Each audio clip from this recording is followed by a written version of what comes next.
I flew to Los Angeles without warning, dreaming of a joyful reunion, but found my daughter dying alone in intensive care. Meanwhile, her husband was partying on a luxury yacht, spending my money on champagne and entertainment. Enraged by his betrayal, I left him penniless. An hour later, he lost his mind, and that was just the beginning. Before we continue, please subscribe to the channel and write in the comments what time it is where you are now. I pulled out my phone as the plane began its descent into LAX, fingers trembling slightly as I typed, "Landing in 20 minutes. This will be the best surprise of her life." The send button felt like a promise I was about to keep. 3 years. Too long. The photograph in my wallet had become soft at the edges from handling. Matilda laughing in her kitchen, Flower dusting her dark hair, Emma missing her front tooth grinning beside her, little Jack holding up a crayon masterpiece. I'd looked at it every day since Martha died, but today felt different. Today I was finally doing something about the ache in my chest. Folks, we're beginning our final approach into Los Angeles International Airport. My weathered hands gripped the armrests as familiar anticipation coursed through me. The last time I'd surprised anyone was Martha's 50th birthday. That seems like another lifetime now. 5 years of grief had turned me into a stranger, even to my own daughter. But Matilda's voice during our last call 3 months ago kept echoing, "I'm just tired, Dad, really tired." Something in her tone had stayed with me, gnawing at the edges of my consciousness. The baggage carousel hummed steadily as I waited, watching other families reunite around me. A young mother swept a toddler into her arms. An elderly couple embraced their son. Soon that would be me and Matilda, except she didn't know I was coming. "Studio City, please." I settled into the Uber, showing the driver the address on my phone. "Going to see my daughter. She doesn't know I'm coming." "Surprise visits are the best," he replied in accented English, pulling into LAX traffic. My family in Guatemala, they love when I show up unexpected. The freeway stretched endlessly ahead, palm trees swaying in the April afternoon breeze. LA looked exactly as I remembered from my last visit. Sprawling, sun-soaked, nothing like the small Texas town where I'd raised Matilda. She'd always been drawn to bigger things, brighter lights. Martha used to say our daughter got her adventurous spirit from me, back when I still believed in taking risks. I tried calling Matilda twice during the drive, finger hovering over her contact, then hanging up before it could ring. No, better to surprise her in person. The look on her face would be worth the 4-hour flight and my aching back. "This the place?" The driver pulled up to a neat house with white shutters and a small front garden. "Perfect." I handed him cash, grabbed my overnight bag, and stood on the sidewalk as he drove away. The afternoon sun felt warm on my shoulders as I walked toward the front door, rehearsing what I'd say. Maybe I'd start with a joke about her old dad finally figuring out how to use airline booking websites. Or perhaps I'd just open my arms and wait for her to run into them, like she used to when she was 8. I reached into my bag and pulled out the small gift I'd brought, a hand-carved wooden jewelry box I'd made in my garage workshop, something to keep her grandmother's rings safe until Emma was old enough. Martha would have loved seeing it passed down. The doorbell waited under my finger, and for a moment I just stood there, savoring the anticipation. 3 years of phone calls and text messages were about to become real hugs and shared meals and stories told face to face. I pressed the button and heard the familiar chime echo inside. Then silence. I pressed the doorbell again, holding it longer this time. The chime rang through what sounded like an empty house, followed by that same hollow quiet. "Matilda, it's Dad," I called out, knocking on the doorframe. Maybe they were in the backyard, or upstairs with music playing. Kids could be loud. Perhaps they simply hadn't heard. The silence stretched on. I stepped back and looked at the house properly for the first time. The rosebush by the front window had turned brown at the edges, petals scattered across the walkway like discarded confetti. When had Matilda stopped tending her garden? She used to send me photos of her roses every spring. Walking around to the side gate, I peered through the slats into the backyard. Empty patio furniture sat covered in a fine layer of dust, and the small vegetable patch she'd been so proud of had withered to brown stems. A child's tricycle lay on its side near the back door, one wheel still spinning lazily in the breeze. "Strange," I muttered, returning to the front porch. The mailbox overflowed with envelopes and packages, some spilling onto the ground. I picked up a few pieces: electric bills from 3 weeks ago, advertising circulars, a package addressed to Gary that looked like it had been sitting in the California sun for days. The latest postmark I could see was from 10 days ago. My heart began beating faster, that familiar engineer's instinct kicking in. When systems fail, there's always a logical explanation. I just needed to gather more data. I cupped my hands against the living room window, pressing my face to the glass. Dark inside, curtains drawn, no movement, no television flickering, no sounds of family life. The house felt abandoned, though I could make out familiar shapes: Matilda's art easel in the corner, Jack's toy cars scattered on the coffee table. "Excuse me, are you looking for the McCoys?" I spun around to see an elderly woman in a sun hat approaching from the house next door, garden shears in her gloved hands. "Yes, I'm Harley Sims, Matilda's father. Have you seen them lately?" She paused, wetting her forehead with the back of her wrist. "Come to think of it, no. Been awfully quiet over there. Usually hear the children playing in the morning, but—" She trailed off, studying my face. "Is everything all right?" "I'm sure it is." But my voice sounded unconvincing even to me. "They probably went on vacation. Maybe visiting family." She didn't look convinced either. "Well, I hope they're okay. Such a sweet family." As she returned to her gardening, I sat heavily on Matilda's front step, the wooden jewelry box still clutched in my hands. The pieces weren't fitting together. Matilda would have mentioned a vacation during our last call. Gary was obsessed with social media. He would have posted photos from wherever they'd gone. I pulled out my phone and scrolled through Matilda's Facebook page. The last post was 6 weeks ago, a photo of Emma's school art project. Before that, radio silence for nearly 2 months. My daughter, who used to document every family dinner and weekend adventure, had gone completely quiet. The afternoon shadows grew longer as I sat there, staring at the silent house. A jogger ran past, earbuds in, completely absorbed in her own world. Somewhere down the street, a lawnmower started up, the sound normal and reassuring and entirely at odds with the growing dread in my chest. I checked under the welcome mat, then felt around the rim of the flower pot by the door. No hidden key. The front door handle turned uselessly in my grip. Locked, of course. "Okay, Harley," I said aloud, trying to steady my nerves. "Don't panic. There's a logical explanation."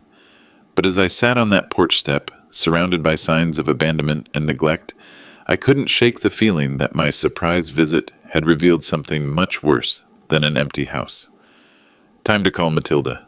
My thumb hovered over Matilda's contact for a moment before I pressed it, listening to the dial tone with growing anxiety. 1 ring, 2, 3, straight to voicemail. "Hi, you've reached Matilda. Leave a message and I'll get back to you as soon as I can." Her cheerful recorded voice made my chest tighten. I hung up and immediately dialed again. Same result. Voicemail after 4 rings. Either her phone was dead or she was deliberately not answering. Third time, I let it ring longer, determined to leave a message if nothing else. "Hello?" The voice that answered wasn't Matilda's. Male, professional, cautious. "Matilda? This is Dad. I'm in Los Angeles. I wanted to surprise you, but nobody's home and— Sir, this is Dr. Rivera from Cedars-Sinai Medical Center. Are you a family member of Matilda McCoy?" The world tilted sideways. I gripped the phone tighter, my other hand pressing against the porch railing for support. "What? Yes, I'm her father. Why do you have her phone? Where is she?" A pause that lasted forever. "Mr. Sims, I'm very sorry to inform you that your daughter is currently in our intensive care unit. She's been receiving treatment for advanced cancer, and her condition is critical." The words hit me like physical blows. Cancer. Critical. My vision blurred at the edges. "That's impossible." My voice came out strangled. "I talked to her 3 months ago. She was fine. She was just tired from chasing the kids around." "Sir, I understand this is shocking news. Stage 4 cancer can progress rapidly, and patients often don't share their diagnosis with family members immediately. She's been under our care for several weeks now." Several weeks. The neglected garden, the overflowing mailbox, the silent house, it all clicked into place with horrible clarity. "Where's Gary? Her husband? Where are my grandchildren?" Another pause. "I cannot comment on other family matters, Mr. Sims. Patient confidentiality prevents me from sharing details, but I strongly recommend you come to the hospital immediately. Your daughter has been asking for you." My hands were shaking so violently I could barely hold the phone. "What's the address? I'm coming now." Cedars-Sinai Medical Center, 8700 Beverly Boulevard. Ask for the Oncology Intensive Care Unit when you arrive. Dr. Rivera. The line went dead. I stared at the phone in my trembling hands.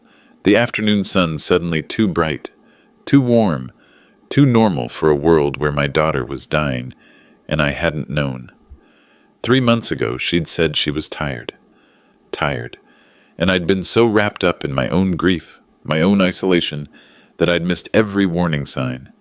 The wooden jewelry box fell from my lap, clattering on the porch steps. Martha's ring was supposed to pass to Emma someday, but what if there wasn't going to be a someday? What if I was too late? I stood up too quickly, head spinning, and stumbled toward the street with mechanical precision. A taxi. I needed a taxi. The hospital address burned in my mind. 8700 Beverly Boulevard, Oncology Intensive Care Unit. As I flagged down a yellow cab, one thought kept circling through my shock. How had I become the kind of father who finds out his daughter is dying from a stranger on the phone? The taxi door slammed shut with a finality that seemed to seal my old life away. I handed the driver the crumpled paper with the hospital address, my hands still trembling from shock. "Cedars-Sinai Medical Center, please. Fast as you can." "Traffic's heavy this time of day, sir, but I'll do my best." His eyes met mine in the rearview mirror, noting my distress. "Emergency?" "My daughter." The words stuck in my throat. "She's dying." The leather seat beneath me felt foreign, too smooth, too normal, for someone whose world had just collapsed. Through the window, LA traffic moved in its usual chaotic dance. People heading home from work, picking up groceries, living ordinary lives while mine spiraled into nightmare. Cancer. Stage 4. Critical. I pulled out that worn photograph again, studying Matilda's laughing face. How had I missed the signs? That last phone call replayed an endless loop. "Just tired, Dad. Really tired." The way she'd said it, like she was carrying some invisible weight. I'd attributed it to motherhood, work stress, the normal exhaustion of raising 2 kids. What kind of father was I? The taxi lurched forward in stop-and-go traffic, and memories flooded in unbidden. Matilda taking her first wobbly steps toward me across our old kitchen floor, arms outstretched, absolute trust in her eyes. Teaching her to ride a bike in the park behind our house, running alongside until I realized she'd been pedaling solo for 50 yards. Her high school graduation, that proud smile as she accepted her diploma. Walking her down the aisle 2 years ago. Gary had promised to love and protect her. "I'll take care of your daughter, sir," he'd said, shaking my hand with that confident grip. Where was he now? Why hadn't he called me when she got sick? I dialed Gary's number for the 4th time. Straight to voicemail again. "Gary, this is Harley. I'm in LA. Matilda's in the hospital and you need to call me immediately." The message felt inadequate, too polite for the rage building in my chest. My daughter was fighting for her life and her husband was nowhere to be found. "Faster, please," I told the driver. "She's only 38. Has 2 little kids?" "So young," he murmured, accelerating through a yellow light. "I have daughter too, same age. This breaks the heart." Through the window, palm trees swayed against the afternoon sky, indifferent to human suffering. Martha used to say LA looked like paradise, but felt lonely. She'd been right about that, just like she'd been right about so many things. If Martha were alive, she would have known about Matilda's illness. Mothers had that intuition, that invisible connection. She would have sensed something was wrong during those phone calls, would have pressed for details, maybe even flown out here herself. But Martha was gone, and I'd spent 5 years drowning in my own grief instead of being the father my daughter needed. I folded and refolded the hospital address, creasing it into a small square. The paper felt substantial, real, the only solid thing in a day that had become surreal. This morning I'd been a retired engineer planning a surprise visit. Now I was racing through LA traffic to see my dying daughter. The taxi pulled up to the hospital entrance just as evening began to paint the sky purple. Modern glass and steel rose before me, imposing and clinical. Through the windows, I could see people moving purposefully through bright corridors. Doctors, nurses, families dealing with their own crises. "Here we are, sir." The driver's voice was gentle. "Good luck with your daughter." I handed him cash with shaking hands, grabbed my overnight bag, and stood on the sidewalk as he pulled away. The automatic doors whispered open, revealing a modern lobby adorned with colorful art installations that seemed obscenely cheerful. I approached the information desk where a kind-faced woman looked up expectantly. "Oncology Intensive Care Unit," I managed. "My daughter, Matilda McCoy. ID, please, and I'll need you to sign in." She handed me a visitor badge and clipboard. "Take the elevator to the 7th floor." My hands shook as I wrote my name.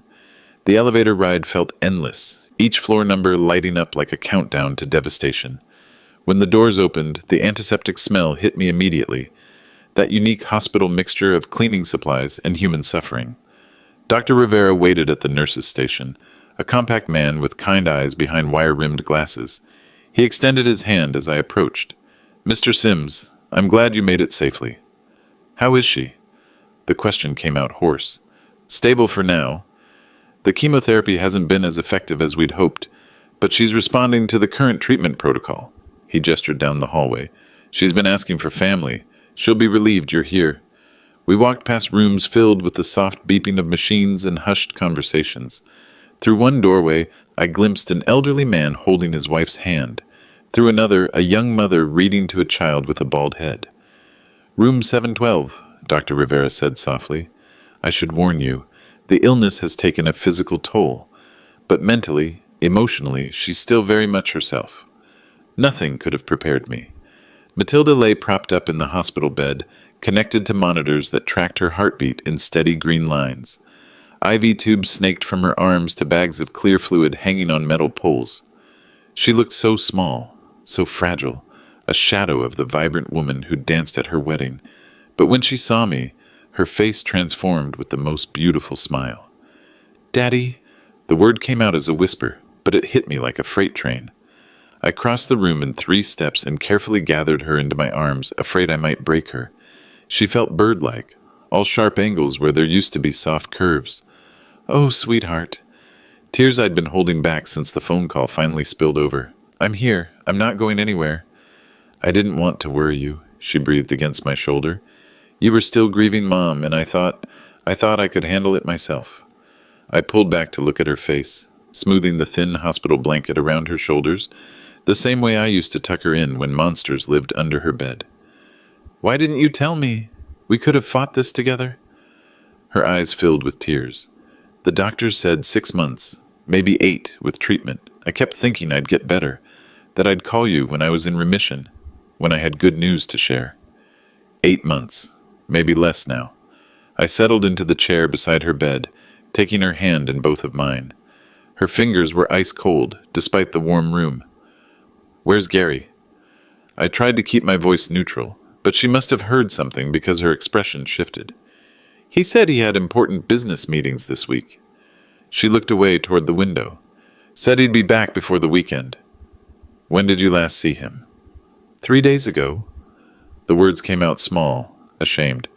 "He's been distant since the diagnosis. I think it scares him." "Scares him. My daughter was dying, and her husband was scared." "Has he been taking care of you? Helping with the kids?" "My neighbor Emma watches them during the day. Gary handles the practical stuff." But the way she said it, like she was trying to convince herself, told me everything I needed to know. I spent the next hour just being present, holding her hand while she drifted in and out of sleep. Each time she woke, her eyes found mine immediately, as if making sure I was still real. As evening deepened outside the window, she finally fell into deeper sleep, her breathing steady and peaceful. I gently released her hand and moved to the window, looking out over the city lights beginning to twinkle like fallen stars. Time to try Gary again. I pulled out my phone, Gary's contact glowing on the screen. This time I'd make him answer, make him explain where he'd been while his wife fought for her life. First call, 1 ring, then voicemail. He was definitely screening. I typed a text message. "Your wife is in ICU. Call immediately." 5 minutes passed. Nothing. Second attempt from my phone yielded the same result. But then I noticed Matilda's phone on the bedside table, plugged into the wall charger. Maybe if the call came from her number. I glanced back at her sleeping form, then carefully picked up her phone. Gary's contact, appeared in her recent calls, but the last incoming call was from 2 days ago. 2 days since he'd bothered to check on his dying wife. Third call attempt, using Matilda's phone, straight to voicemail again. Frustrated, I nearly set the phone down when the screen lit up with a notification. Instagram. The app was still open, logged in as Matilda. At the top of the feed, Gary's story appeared with a red circle indicating new content. I tapped it without thinking. The first image made my blood freeze. A luxury yacht deck gleaming in afternoon sunlight, champagne glasses catching the sun, someone's manicured hand holding the flute in a toast gesture. The timestamp read 2 hours ago. I swiped to the next story. Gary's face filled the screen, grinning broadly, arms around 2 other men I didn't recognize. All 3 wore expensive sunglasses and looked like they'd stepped out of a magazine ad. Behind them, the Pacific Ocean stretched to infinity. The caption read, "Living my best life with the boys." Posted 90 minutes ago. While I was learning my daughter had cancer. My vision blurred with rage, but I forced myself to continue documenting. Screenshot after screenshot, each image a dagger twisted deeper. Gary lounging on pristine white cushions. Gary diving off the yacht's diving platform. Gary raising another champagne glass as sunset painted the sky orange. The final story video showed him addressing the camera directly. Nothing like a few days away from reality to clear your head, you know? Sometimes you just gotta live a little. Away from reality. His wife was connected to machines, and he was talking about getting away from reality. I checked the location tags. Marina del Rey. Less than an hour from this hospital. My hands shook as I typed another message. I see you're having fun. Your wife is dying. Call me. Then another. I have screenshots. We need to talk. Still no response. I paced the small room quietly, trying not to wake Matilda, my mind racing through implications I was only beginning to understand. That yacht rental had to cost thousands per day. Gary was a business consultant. Successful, but not yacht rental for fun successful. Where was the money coming from? Looking back at Matilda's peaceful face, I whispered promises I should have made months ago. I won't let him hurt you anymore, sweetheart. Daddy's here now, and I'm going to fix this. The monitor beside her bed beeped steadily, each tone marking another heartbeat, another moment of life that Gary was wasting while partying with friends. How long had this been going on? How long had she been suffering alone while he played at being single? I returned to the phone, screenshotting everything methodically. The engineering part of my brain took over. Document the evidence, build the case, find the leverage points. Gary might think he could abandon my daughter in her darkest hour, but he'd made one crucial mistake. He'd forgotten that Matilda had a father who would burn the world down to protect her. My phone buzzed with an incoming call. Gary's name appeared on the screen. I looked at Matilda one more time, her thin face finally relaxed in sleep, then stepped into the hallway. Time to have a conversation. I slipped back into Matilda's room, where she lay sleeping peacefully, her breathing steady against the backdrop of monitoring beeps. "I'll be right back, sweetheart," I whispered, brushing a kiss across her forehead. "Just going to get some coffee." The elevator carried me down to the main floor, past signs directing visitors to various departments.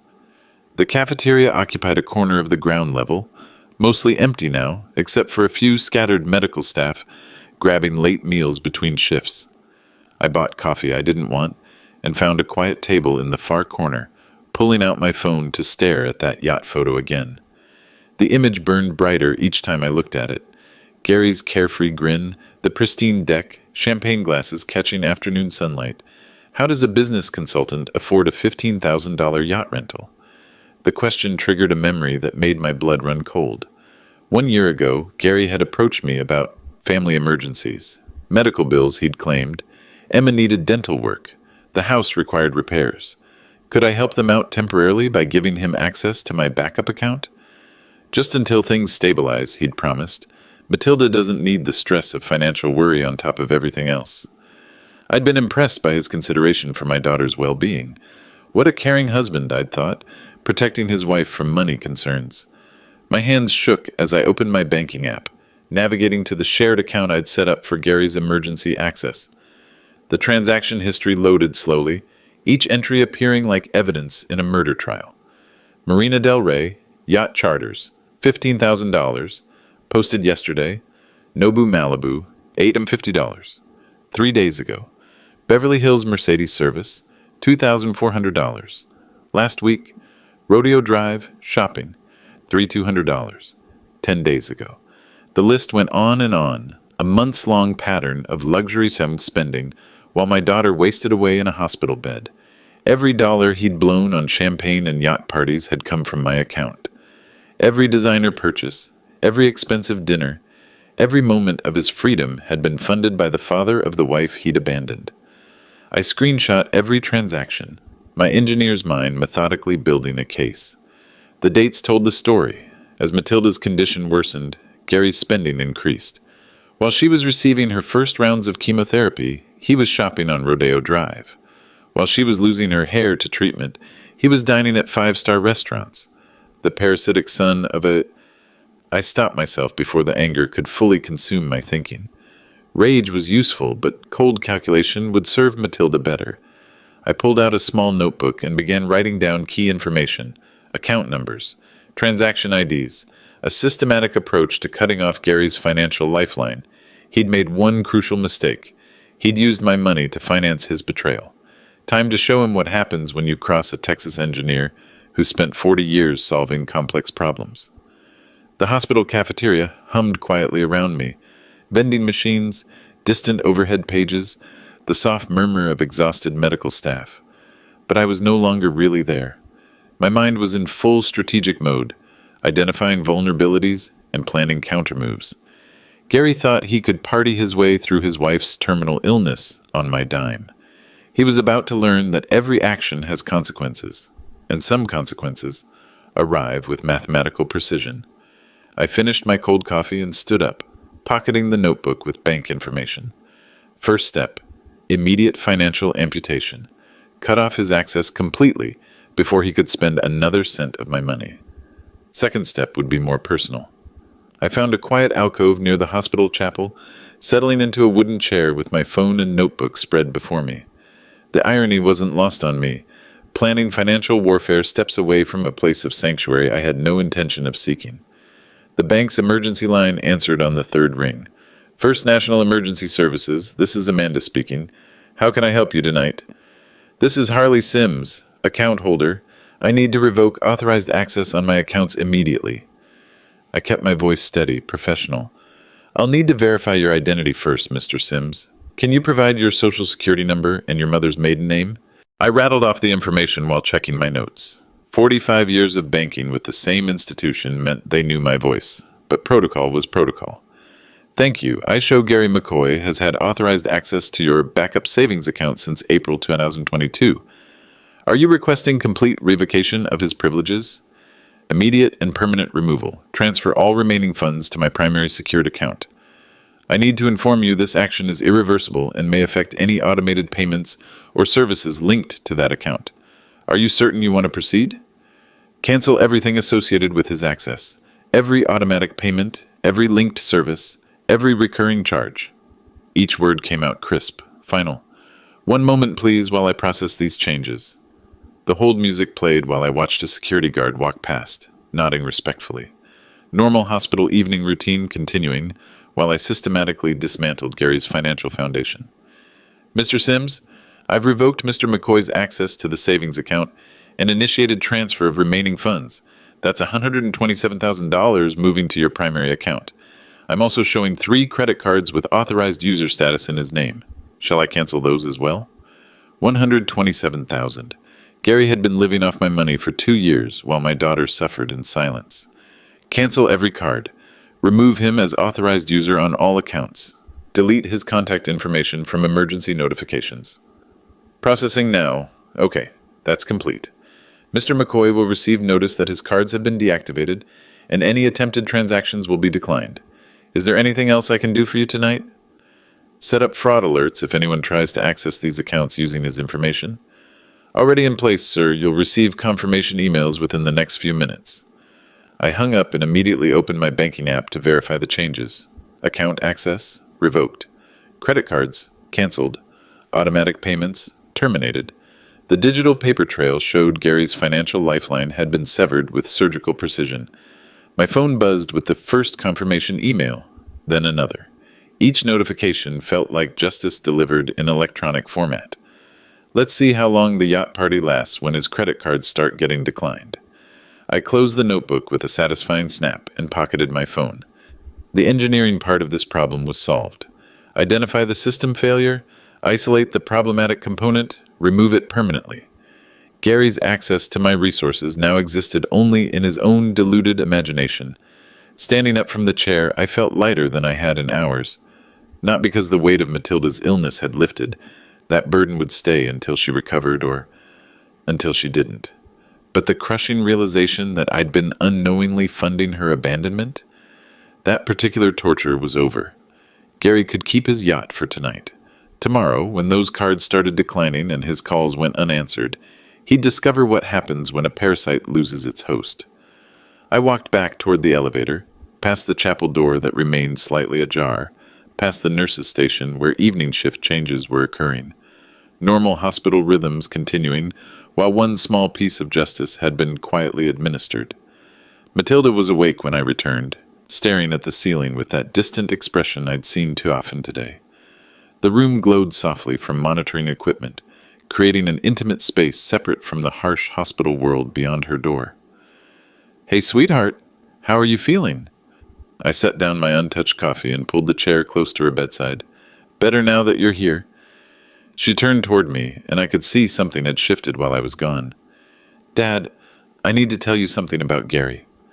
I took her hand, noting how cold her fingers felt, despite the warm room. "Take your time, honey. I'm here to listen." He changed after Jack was born, started saying I wasn't contributing enough financially. The words came out slowly, like she was testing each one for safety. The freelance design work got harder when Jack was colicky, and Gary said I was a burden. My free hand clenched into a fist under the hospital blanket, but I kept my voice gentle. "A burden? You're raising 2 children." He said the medical bills were ruining his future plans, that he'd married a partner, not a patient. She looked away, shame coloring her cheeks. When the cancer diagnosis came, he just shut down, started staying out later, making excuses about work meetings. What kind of man abandons his sick wife? I couldn't keep all the anger out of my voice. I kept thinking if I got better quickly, if I didn't complain about the treatment, maybe he'd come back to us. Be the father Emma and Jack deserve. Tears started sliding down her cheeks. "But he's not coming back, is he, Dad?" I smoothed her hair back from her forehead the same way I used to when she was 7 and afraid of thunderstorms. "Sweetheart, you are perfect exactly as you are. Any man who can't see that doesn't deserve you. I feel so stupid for defending him to you all these years, making excuses for why he never called you back, why he was always too busy for family visits." She squeezed my hand with what little strength she had. "You were right about him from the beginning, weren't you?" I'd never said a negative word about Gary to her face, but fathers see things wives choose not to notice. I was wrong about one thing. I thought he at least loved you, even if I didn't like him. I never imagined he'd leave you to fight this alone. The worst part is telling Emma why Daddy isn't here anymore. She keeps asking when he's coming home. Matilda's voice broke completely. How do you explain to a 6-year-old that her father chose his comfort over her mother's life? A nurse entered quietly to check vitals, giving us a moment's pause. When she left, I leaned closer to Matilda.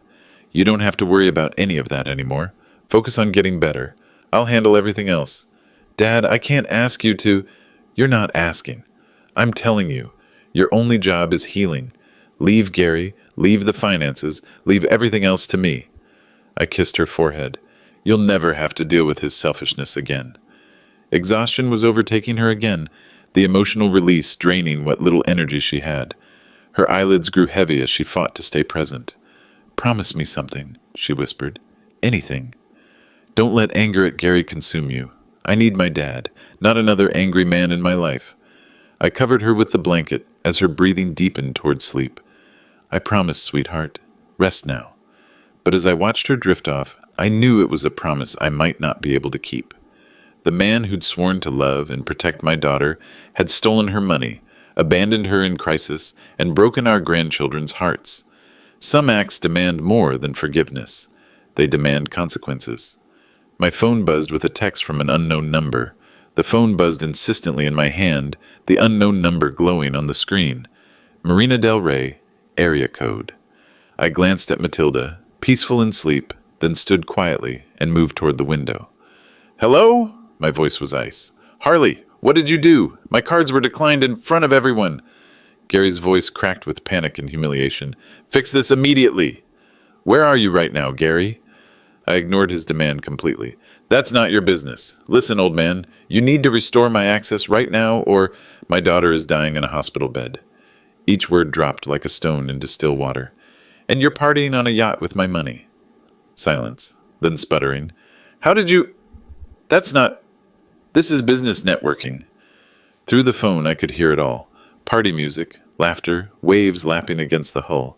The sound of a man whose wife was fighting for her life, while he lived it up on someone else's dime. $15,000 for yacht rental, Gary. My $15,000? I kept my voice low, aware of Matilda stirring behind me. While your wife was in intensive care. "You can't just cut me off. I have rights. I'm her husband." "You were her husband." Past tense. I turned to see Matilda's eyes open, watching me with growing understanding. "You made your choice when you chose champagne over chemotherapy appointments. Listen, you don't understand the pressure I've been under." "The pressure?" My voice hardened. "What pressure, Gary? The pressure of having unlimited access to my bank account while abandoning your family?" His voice shifted, becoming calculating. "Restore my access or I file for divorce and take the kids. I'll make sure Matilda loses everything in court." That was his mistake. The moment he threatened my grandchildren. "Gary," I said quietly, and something in my tone made even him pause. "You just made the biggest mistake of your pathetic life." Behind me, I heard Matilda's sharp intake of breath. She was fully awake now, listening to every word, finally hearing her husband's true voice, selfish, threatening, utterly without remorse. "I know exactly where you are," I continued. "I know exactly what you've been doing. I know exactly how much of my money you've been spending while my daughter fights for her life. And now I know exactly what kind of man threatens to steal children from their dying mother. You can't do this to me. I have a reputation to maintain. People are watching." "Yes, they are watching. They're watching you get your credit cards declined because you're a parasite who can't pay his own bills." Gary's voice cracked. "Harley, wait. Let's discuss this reasonably. I made some mistakes, but we can work this out. I'll come to the hospital right now. We can..." I looked at Matilda, saw the tears streaming down her face. Not tears of sadness, but tears of relief. Finally understanding who she'd married. Finally seeing her father protect her, the way a real man protects his family. "No, Gary," I said softly. "We can't work this out." The silence stretched between us, Gary's panicked breathing audible over the connection. In the background, I could hear his world crashing down, yacht engines stopping, voices arguing about payment, the party atmosphere dissolving into chaos. "Harley, are you there? Please, I can explain everything." I turned from the window and walked to Matilda's bedside, taking her hand while keeping the phone pressed to my ear. Her fingers intertwined with mine, squeezing tight in support. "Gary, you chose a yacht over your dying wife. You chose parties over your children. You chose my money over your family's future."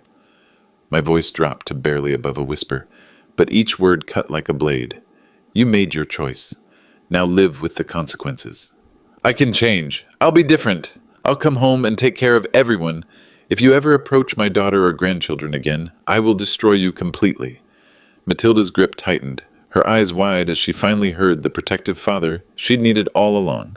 "Financially, legally, socially, I will make sure everyone knows exactly what you are." "You can't do this. I have rights. I'm her husband." "You abandoned your sick wife for yacht parties. You stole money from her father to fund your selfish lifestyle. You threatened to take children away from their dying mother." I paused, letting each fact sink in. "What court do you think will side with you?" His voice broke completely. "I have nowhere to go. My friends won't even look at me after the card thing. The yacht company is threatening to call the police. I made mistakes, but everyone deserves a second chance. You had your second chance every single day for the past 6 months. Every day you chose not to be here. Every day you chose not to hold her hand during treatment. Every day you chose parties over family." Matilda was crying now, but they were tears of liberation. 20 years of making excuses for Gary's behavior. And now she was hearing her father speak the truth she'd been too afraid to voice. "Please, Harley, I'm begging you. Just give me enough to get home and we can—" "No!" The word hung in the air like a final judgment. "You're done, Gary. Done with my money, done with my family, done hurting people I love. But I don't have anywhere to—" I hung up and immediately blocked his number, the action as final as slamming a door. Then I sat beside Matilda's bed and pulled her hand to my lips, kissing her knuckles the way I used to when she was small and scared. "Thank you, Daddy," she whispered. "You never have to thank me for protecting you, sweetheart. That's what fathers do." She squeezed my hand tighter. I was so afraid to leave him, afraid of being alone with the kids, afraid of admitting I'd made such a terrible mistake. "You're not alone. You'll never be alone again." I smoothed her hair back from her forehead. "And it wasn't your mistake. It was his. Every selfish choice, every cruel word, every moment he chose himself over his family. That's on him, not you." For the first time since I'd arrived in Los Angeles, Matilda smiled. A real smile, full of hope instead of fear. "Get some rest," I said softly. "Tomorrow we start planning your future. A future where nobody gets to hurt you ever again." She closed her eyes, her breathing already deeper and more peaceful than I'd seen it all day. The monitoring equipment beeped steadily beside us, counting heartbeats, counting moments, counting the beginning of a new life. Outside the window, Los Angeles sparkled in the night, indifferent to one small family's victory over cruelty. But inside room 712, justice had been served, and healing could finally begin. 1 year later, in 2025, sunshine streamed through the kitchen window of our new house in Texas, painting golden squares across the hardwood floor where Emma's art supplies lay scattered in organized chaos. The sound of children's laughter drifted in from the backyard, mixing with the steady rhythm of Matilda chopping vegetables for lunch. I paused in the doorway, watching my daughter move with the energy and grace that had returned month by month. Her hair had grown back thicker than before, framing a face that glowed with health and genuine happiness. The haunted look was gone, replaced by the confident woman I'd raised, the one who'd been buried under years of Gary's manipulation. "Dad, you're lurking again," she said without turning around, that familiar teasing tone that told me everything I needed to know about her recovery. "Just appreciating the view, sweetheart. Still can't believe you're really here." Through the window, I could see Jack teaching Emma how to throw a perfect spiral, their grandfather's football techniques passed down with patient precision. At 8 and 6 now, they'd adapted to their new life with the resilience that children possess when they're finally truly safe. The divorce had been swift and brutal. Gary's threats about custody evaporated the moment his lawyer heard the recorded phone calls and saw the bank statements. A man who'd abandoned his terminally ill wife while spending her father's money on yacht parties wasn't exactly sympathetic to family court judges. "Grandpa," Emma's voice carried through the screen door, "come show Jack how to catch better." "In a minute, honey," I called back, then turned to Matilda. "How are you feeling today? Really feeling?" She set down her knife and faced me fully, and I saw in her eyes what Dr. Rivera's tests had confirmed 3 months ago. Complete remission. "I feel like myself again. Maybe better than myself. Stronger."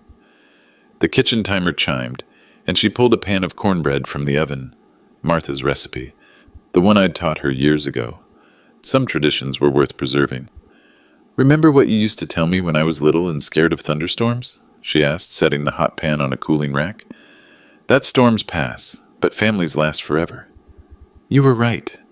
She hugged me tight, the way she used to before marriage and illness, and fear had created distance between us. About storms, about family, about Gary. I'd never said "I told you so" about her ex-husband, and I never would. Matilda had suffered enough without adding shame to her burdens. The restraining order spoke louder than any words I might have offered anyway. "Dad, Emma scored a touchdown!"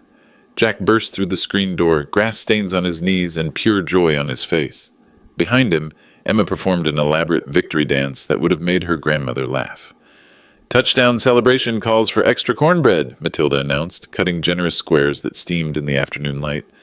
Later, as evening painted the Texas sky in shades of orange and pink, the four of us sat on the front porch swing that had been Martha's favorite feature of our old house, salvaged and rebuilt here where it belonged. Emma dozed against my shoulder while Jack peppered me with questions about the stars beginning to appear overhead. "Will you tell us the story about how you saved Mom again?" Emma mumbled sleepily. "Sweetheart, your mom saved herself. I just helped clear away the obstacles." "Like the bad man who went away?" "Like the bad man who went away." Matilda reached over and squeezed my hand, a gesture that had become our shorthand for gratitude and love, and the kind of bond that crisis either destroys or makes unbreakable. We'd chosen unbreakable. This is what winning looks like, I thought, watching my grandchildren's eyelids grow heavy in the peaceful evening. Not the moment of victory, though Gary's tearful pleading had been satisfying, but the years of quiet happiness that follow. The ordinary Tuesday evenings when nobody's fighting for their life, nobody's betraying anyone, and the only drama is whether Jack will finish his vegetables. The stars emerged one by one overhead, the same constellations Martha and I had watched from this same swing decades ago, back when Matilda was the age Emma is now. Some things change. Marriages end, people disappoint you. Illness tests every assumption about fairness. But some things endure. The love between a father and daughter, the resilience of children, the satisfaction of protecting what matters most. Tomorrow, Matilda would work on her latest design project while the kids attended their new school. I'd tend the garden Martha had always wanted, and maybe start that woodworking project for Emma's dollhouse. Normal life, the kind worth fighting for. Tonight, though, we sat together under the vast Texas sky, 3 generations bound by love and tested by fire, finally safe in the peace we'd earned. If you like this story, please like this video, subscribe to the channel, and share your impressions of this story in the comments. To listen to